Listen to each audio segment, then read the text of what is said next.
12 लाख रुपए सालाना महीना कमाने वाले एक इलेक्ट्रिकल इंजीनियर के पास इतनी संपत्ति कैसे हो सकती है कि उसके पत्नी के नाम पे एक पेट्रोल पंप चलता हो, उसके भाई की एक गैस एजेंसी हो, उसके नाम पे चाय का बागान दार्जिलिंग में हो, और तो और जनाब उसकी एक गर्लफ्रेंड भी हो, और वो अपने गर्लफ्रेंड के नाम पे नेपाल में एक बड़ा सा महल खड़ा कर दिया हो। साहब, जितना संपत्ति मैं बता रहा हूं ये लगभग 100 करोड़ से पार की संपत्ति है। अब जरा विचार कीजिए कि 14 साल तक कोई इलेक्ट्रिकल इंजीनियर होके सरकार के यहां आप कैसे बना सकते हैं इतना लंबा चौड़ा अपना जो है वो एकदम पूरा माहौल, और इतना सारा पैसा, इतना सारा संपत्ति कैसे अर्जित कर सकते हैं?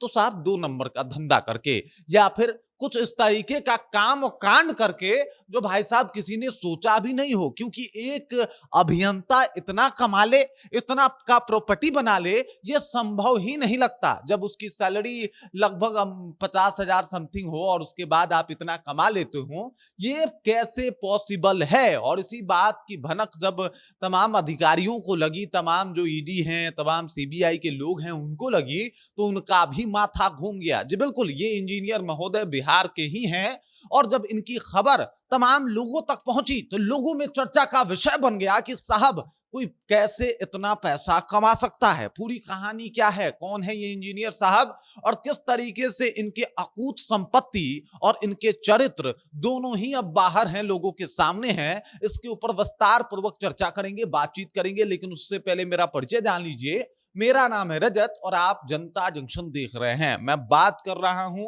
एक इलेक्ट्रिकल इंजीनियर की जिनका नाम है मनोज रजक, और मनोज कुमार रजक की जो करतूते हैं उसे सुनने के बाद लोगों का दिमाग चकरा गया। लोग घूम गए कि साहब 100 करोड़ रुपए की संपत्ति कोई कैसे बना सकता है, जब उसकी सैलरी जो है वो लगभग 50,000 रुपए हो। 50,000 में आप इतना बड़ा प्रॉपर्टी, वो भी 14 साल में कैसे खड़ा कर सकते हैं?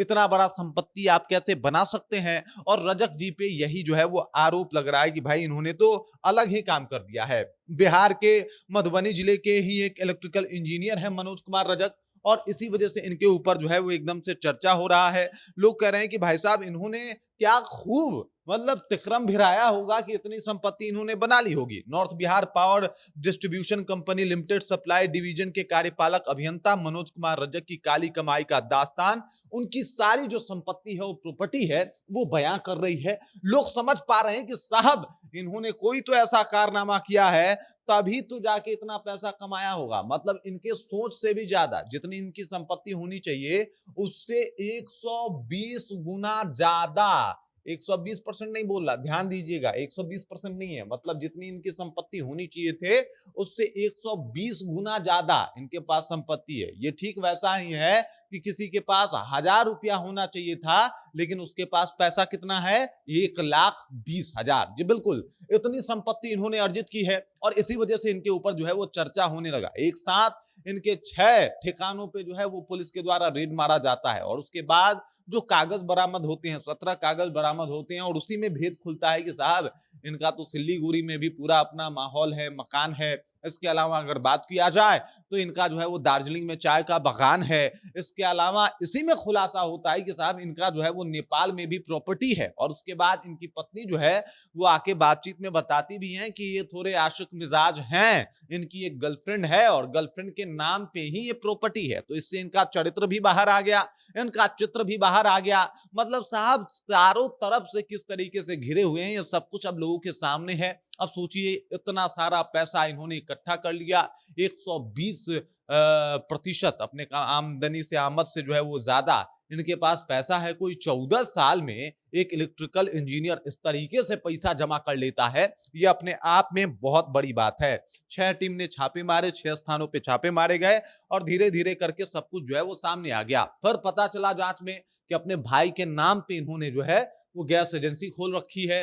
इसके अलावा पत्नी के नाम पे पेट्रोल पंप है साहब, पेट्रोल पंप तक इन्होंने खोल रखा है। और इसी वजह से जो है वो चर्चा खूब हो रही है कि देख लीजिए किस तरीके से एक इंजीनियर ने पूरा माहौल ही बना दिया, और एक इलेक्ट्रिकल इंजीनियर होने के बावजूद भी इतनी अकूत और अवैध तरीके से धन जमा किया, जिसका हिसाब अभी भी जो अलग अलग टीमें हैं, चाहे वो ईडी हो, सीबीआई हो, वो तमाम तरीके से जो है वो जांच करने पहुंची है और कोशिश कर रही है कि भाई साहब उसका पता लगाया जाए कि ये पैसे आखिरकार इनके पास आए कहां से। और ये निगरानी विभाग अब खोजने में लगी है कि भाई कैसे ये पैसे बनाए हैं, इसके पीछे का पूरा कारण क्या है, ये संपत्ति कैसे तैयार किए गए इनके द्वारा, इसके लिए कौन सा इन्होंने हाथ मारा, क्योंकि 100 200 400 घूस लेके तो होगा नहीं, तो कोई बड़ा हाथ मारा होगा रजक साहब ने। अब ये कौन सा हाथ मारा है, इसके ऊपर चर्चा हो रही है और इसकी कहीं ना कहीं निगरानी विभाग के द्वारा देखरेख भी हो रही है। बाकी इस खबर, इस जानकारी को लेके और साथ ही साथ जिस तरीके के से इनकी काली कमाई लोगों के सामने आई है, कि किसका पैसा होगा, शायद बिहार वासियों का या फिर शायद बिहार का, और ये सब कुछ इन्हें कैसे मिल गया, ये जांच का विषय है। आपको क्या लगता है, कमेंट कीजिए, अपना विचार हम तक पहुंचाइए। बाकी आप देख रहे हैं जनता जंक्शन, मेरा नाम रजत है।